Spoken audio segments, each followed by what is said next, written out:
Sir ఇక్కడికి వచ్చిన దగ్గర నుంచి మీకు ఎలా అనిపిస్తుంది అండి? దత్తాత్రేయ గారి అభిమానిగా మీకు ఎలా అనిపిస్తుంది? అలాయ్ బలాయ్ ప్రోగ్రాము గత 19 ఏళ్ల క్రితం స్టార్ట్ చేయడం జరిగింది.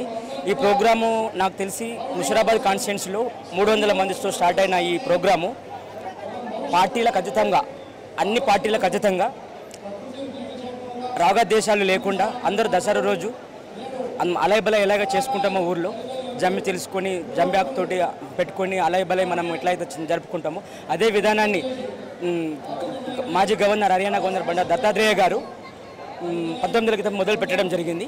ఈ కార్యక్రమంలో సీఎం, మాజీ సీఎంలు, గవర్నర్లు, డిప్యూటీ సీఎంలు, మినిస్టర్లు, సిపిఐ, సిపిఎం, ఈ పార్టీ ఆ పార్టీ అని కాదు, ఈ వేదిక ఈరోజు 15,000 వరకు చేరుకుంది.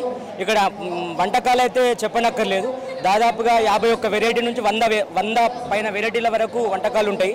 ముఖ్యంగా ఏంటంటే మటన్, చికెన్, బోటీ ఫ్రై, లివర్, చేప, వెజ్ అన్నీ. సరే, దీనివల్ల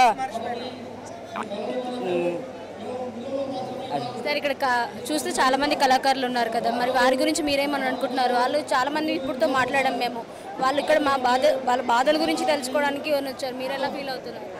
కళాకారులకి ముందు వాళ్ళు ఇక్కడ జిల్లాని కాదు, ఆదిలాబాద్ నుండి, ఖమ్మం నుంచి, మన తెలంగాణ 31 జిల్లాల నలుమూలల నుంచి కూడా ఈ కార్యక్రమానికి తండోపతండాలుగా విచ్చేసి ఈ యొక్క కార్యక్రమాన్ని అలాయ్ బలాయ్ ఫౌండేషన్ చైర్మన్ బండారు విజయలక్ష్మి గారు, బీజేపీ రాష్ట్ర సెక్రటరీ ఎంతో అద్భుతంగా నిర్వహిస్తున్నారు.